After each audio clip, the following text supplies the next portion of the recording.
Good evening and thank you for joining us. Aaron, that's a pretty big story. We're looking at one of those local football teams trying to make sure that Wheatland football trophy stays here in the Border City. Yeah, the Lloyd Comp Barons, they lost last week, so that means their request for 4 not going to happen. So the Holy Rosary Raiders, they're hoping to keep it here in the Border City and bring the championship to Holy Rosary. Right. We're wishing them the best of luck, definitely. Gerard, and how's the weather looking? Are we feeling lucky there?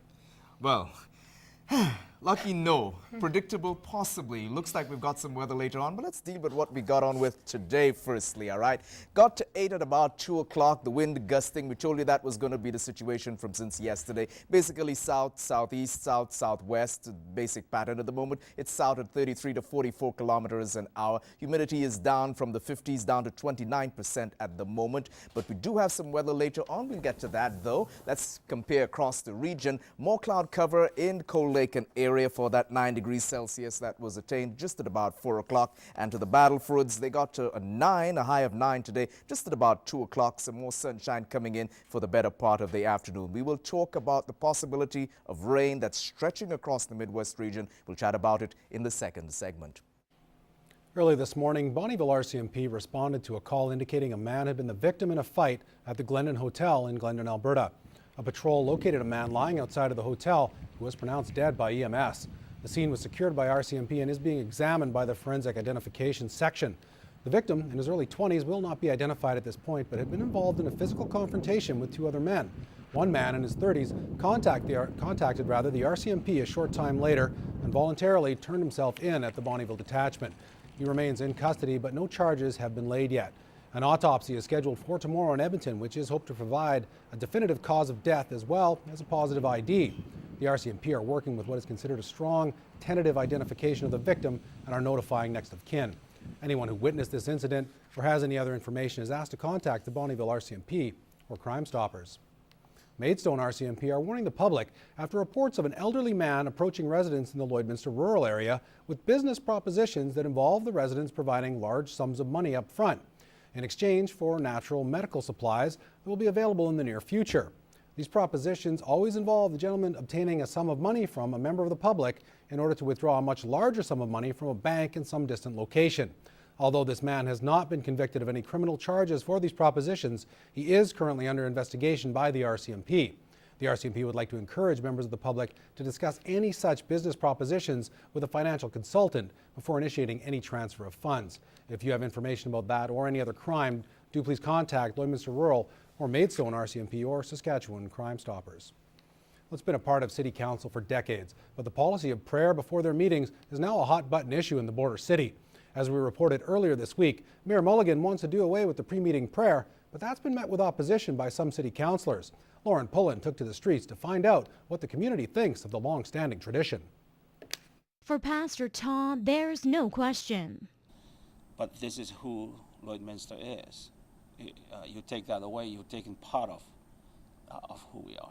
But whether or not prayer should continue to precede city council meetings is still a hot topic of debate across the city.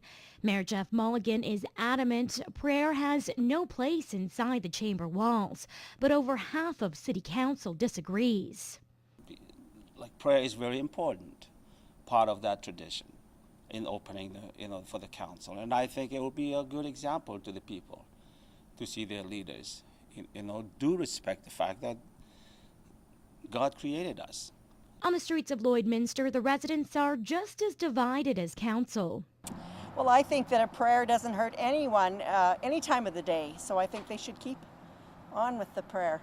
Everybody has so many different religious views that it could go either way. Some people could care less than other people are like so strong towards it, so I guess either way. I think prayer and religion and politics should not be mixed.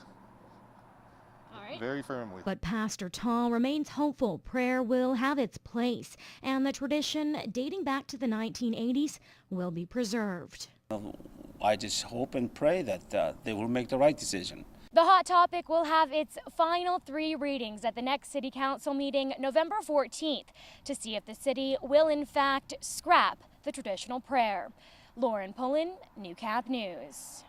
In honor of Breast Cancer Awareness Month, the Midwest radio station, along with a breast cancer donation team, were on location at the Lloyd Mall collecting old and new bras.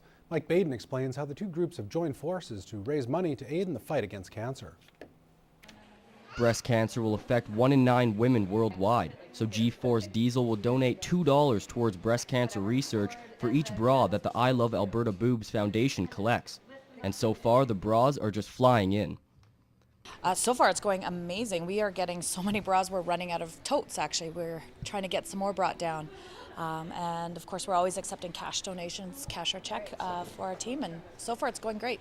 With some donated bras already sitting outside in the Wayne-mobile, inside, Kelsey Lehman, Wayne FM's midday host, has been working hard in the mall all day and has some very high expectations. It's been going great. As you can tell, we've got a full box already of bras, and it's been going really good. Everyone's been really generous, and here's hoping for the rest of the day we'll get, at least 6 or 7 of them. After the fundraiser is completed, the bras will be donated to charity, and so far, some people have been bringing in handfuls to help out. They've also raised over $1,000 in cash and even more from selling t-shirts and other merchandise. So we just want people to come down, check it out. We've actually got candles here too. We're selling breast cancer candles, all our merchandise, and we just want your bras. We want to save the boobs. The ultimate goal is to raise over $50,000 and string the bras across the border markers. They aren't sure if that is possible, but wherever they go, they'll be on display for people to see. Mike Baden, Newcap News.